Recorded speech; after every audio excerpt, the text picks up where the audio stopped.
Our next speaker is Sihle Tshabalala. Hi, Sihle. Sihle is part of Quirky 30, which is a non-profit organization company. The aim of this company is to teach young people how to use the camera in your mobile device in a different way. So to make you see things differently, and to, when you have a vision about what it is that you want to do with this phone in your hand, they allow you to then get that reality going. So welcome aboard, Sihle.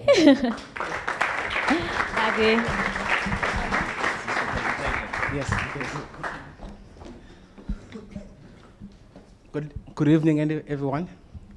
I almost missed today.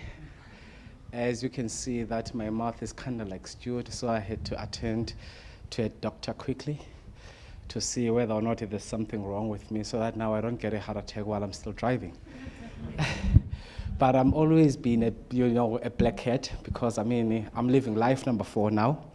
Having survived a bullet wound, having survived a knife wound, and last year I was involved in a terrible car accident. So I'm still alive, and living life number 4, whereby it's often said that only cats have 9 lives. So it's often said that only cats have 9 lives. So I'll just quickly, jump into the presentation quickly, because I wouldn't miss this event, even if I was going to be admitted, I was going to drag my hospital bed here with me, with all the machines, yeah. Actually, I've prepared this presentation for you guys so that now, I won't be talking through the slides, just to give you an idea in terms of the work that we do. So I come from a township which is just 10 minutes away from here. If you are a Schumacher, but if you are not, then it's 20 minutes from here, called Langa. I started school at the age of 4, finished matric age 16, had nothing to do, no aspirations to go to university. So being faced with the reality that I'll be spending the next 2 years being unemployed and not being able now to get a job, because I finished school at the age of 16, so I was not eligible to have an ID at the age of 16, so I had to wait up until I was 18 years old for me to acquire one. So being faced with that reality, I turned to the only role models that I know, which are drug lords, armed robbers, and gangsters. So I used to do business robberies and heist jobs for 2 years, and when I was about to turn 19, that's when I got arrested and went to prison for 11 years. So it's been 6 years now since I've been out of prison. And upon my release out of prison, that's when I co-founded now Quirky 30. Quirky, it's an English word which means unusual, which really defines the work that we do. And then 30 is because we aligned our work within the framework of the UN Sustainable Development Goals for 2030. So out of the 17 SDGs, we contribute to the 8 SDGs in terms of the work that we do. So what is it that we do? We train underprivileged youth between the ages of 16 to 35, targeting 4 demographics: high school dropouts, unemployed youth, ex-offenders, and teenage moms. We put them on a free 1-year training program for 1 year, and then we train them in both web and mobile development. So I have been doing this work now for like 5 years and 6 months, and I'm a self-taught software engineer, so I don't have any formal training on how to code, or I don't have a BSc computer science degree. So I took the easy way out, using online free material and YouTube videos to teach myself how to code. And when I was about 6 weeks in still learning how to program, I started writing a few lines of code in the code editor. And then when I view it on the browser, that's when my imagination was captured, not by the Guptas guys and Busasa, by Google. By Google. So yeah, so these are the areas, because we use our program as a diversion program, addressing many of these social ills and social challenges. And people often ask me, Sihle, what is your vision for Langa? And I always tell them that I want to turn Langa to become the next Silicon Valley in San Francisco, be Langa Valley or Silicon Langa. And I wanted the next WhatsApp messenger that would be acquired by Google, by Facebook, being built by a township kid there. Because, we live, everyone, whenever there is talks about the 4th Industrial Revolution currently, there's always talks on high level, academia, in corporate and private sector, whereby, automation affects ordinary citizens. We've seen, yes, tomorrow actually, there's going to be big strike in South Africa, and the financial institutions are closing branches, multi-choice retrenched, in June. So people are losing jobs. And every time that you would open a publication or go through the internet, you will see big, bold letters saying that the robots are coming, which is, a mechanism that is used now to scare people. But what people don't take into account is that robots can't create a human being. Human being can create a robot. So we are still smarter.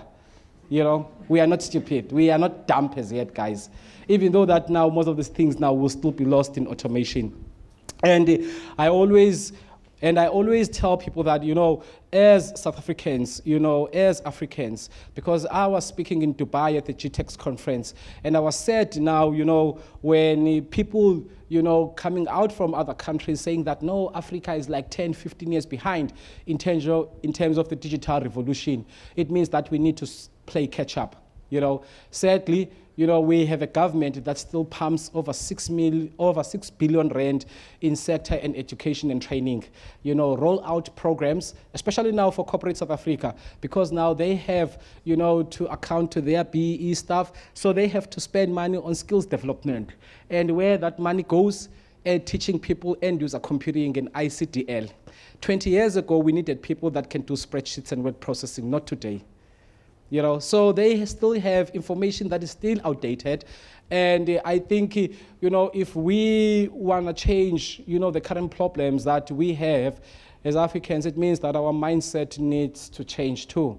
That's why I admire people like Albert Einstein, who once said that we can never change today's problem with the same thinking and mindset that created them.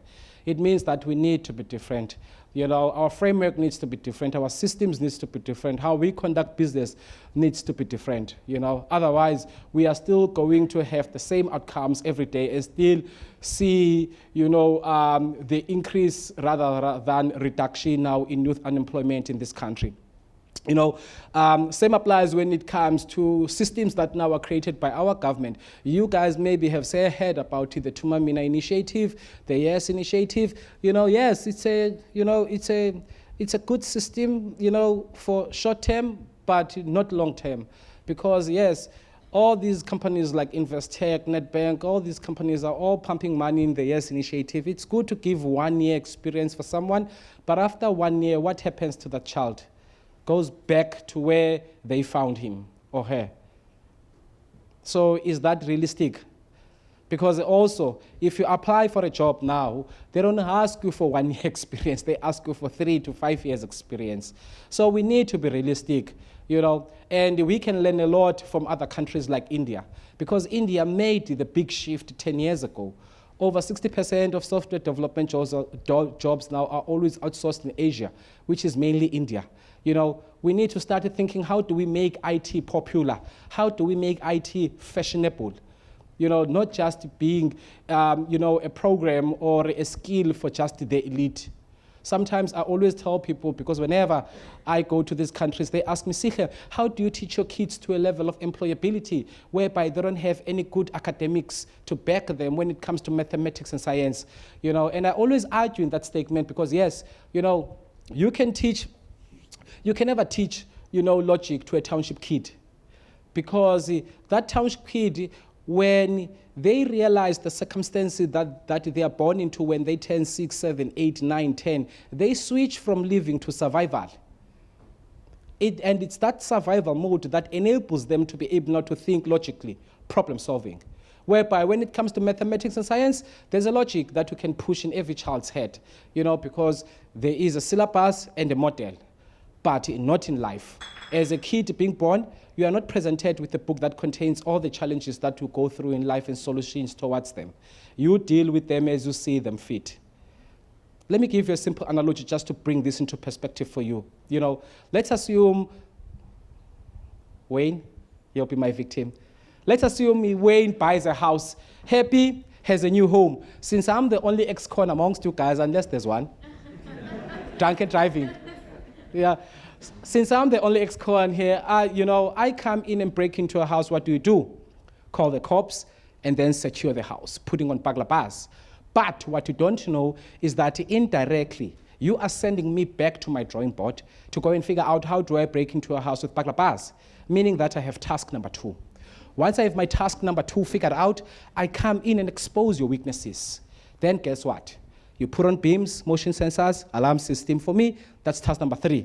It's like every preventative system you put in place stimulates me to think innovatively, creatively, even more. Once I have my task number 3 figured out, I come in and expose your weaknesses. Then you decide to hire an armed response team. For me, that's task number 4.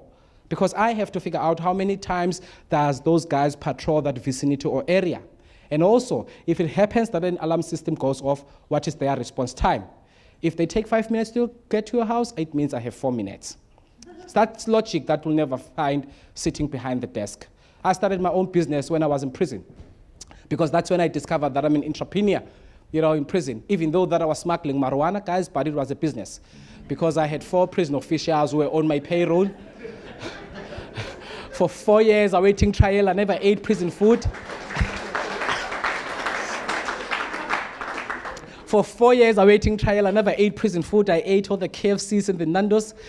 And I don't have a marketing degree or an MBA, but I had everything figured out from production to supply chain, product and market, and the business was booming. Everything changed. Everything changed for me when I got sentenced, and then I was transferred to Brandfley, which is a maximum security prison based in Worcester. In Brandfley, I was placed in one of the notorious sections called Afghanistan. It's a war zone. If you are a troublemaker in all 224 prisons in South Africa, you get to be sent to Brandfley. It's kind of like a dumping site, But that's when this whole idea of studying Quirky theatre was also inspired, because I started teaching mathematics and English in prison without no teaching qualification, and it's a best place actually to test ideas and imitate, So I started teaching mathematics and English in prison without no teaching qualification. And then one day, a student of mine stood up and asked me a question that Sihle, tell me, what is it that I can study now that will be relevant in 10 years when I'm released out of prison? And I couldn't give him an answer. But somehow he sparked curiosity in me, even though that's when Fong Kong teachers get caught, It's when they can't give answers to a student. But somehow he stirred my own imagination. And when I was released, coming back to a township of which I have been absent from for the past 11 years, and to realize that nothing much has changed, that's when his words came back to me. So that's when I started doing research in terms of what skills that I can be able now to learn and also transfer to my own community. And before I end off, when I was in prison, I was inspired by so many things, guys, and one day, my mother brought me a book, it was my birthday, because most people always ask me, Sihle, we see you collecting all these accolades, traveling the world, doing that, who inspired you? And I always tell them my mom, my mom, yes, I might be 37 years old, but my mom still does my washing and cooking, My mom never missed 12 birthdays in prison. My mom never missed 12 Christmases in prison. Never missed a single court date appearance. Sometimes I would realize that it's raining outside with her coming through that court door, soaking wet, to come and sit in a wooden bank, So, for me, I wanted just to make her proud, because no mother gives birth to a criminal. Whenever they bring us into this world, they always have big ambitions and big dreams in terms of how we turn out to be. But we tend to disappoint them 80% of the time, but they don't give up on us. So today she's my number 1 paparazzi. Whenever I'm on TV, on radio, she gets to pick up the call, tune into this channel, Sihle speaking, she's my number 1 paparazzi, and she was my source of motivation, because I wanted to make her proud, and also I wished that she could still live long, that I'm released out of prison, so that I can be able now to make her happy for once. So she was my greatest motivator. So that book contained, such a very powerful quote from an unknown author, which reads that if you are looking for a miracle in life and you can't find one, be that miracle for other people. I repeat, if you are looking for a miracle in life and you can't find one, be that miracle for other people. And since then, I've made a commitment in being a miracle for other people, because I always believe that my life has always been spared for far greater reasons. My time is not over yet. Even if I can be hit by a bus, I'll still come out alive, Yeah, I'm immortal, guys. Yeah, but yeah, she was my greatest motivator, guys, and that's one of the things that I want to encourage you, because I know that this room is full of amazing people that are doing amazing things in their own spaces. And I always believed that, the minute we challenge the status quo, it's when we discover who we are. Because us as human beings, we are designed to think. I call it lateral thinking. We think that everything in life is the absolute. We are conditioned and and limited in terms of what we are capable of doing. But I discovered so much power when I was in prison. That we are amazing human beings capable of doing the extraordinary. Because in prison you have ample time to think and reflect about the life, because 23 hours of the day you are locked inside your prison cell. Even when Nelson Mandela was interviewed in the Oprah Winfrey Show back in 2005, when Oprah asked him that what is it that he misses most about prison, and his response was time. You have ample time in prison. Unlike here outside, whereby you live on survival mode, you have 1,000 things that are so unrealistic that you can never get through, in one day.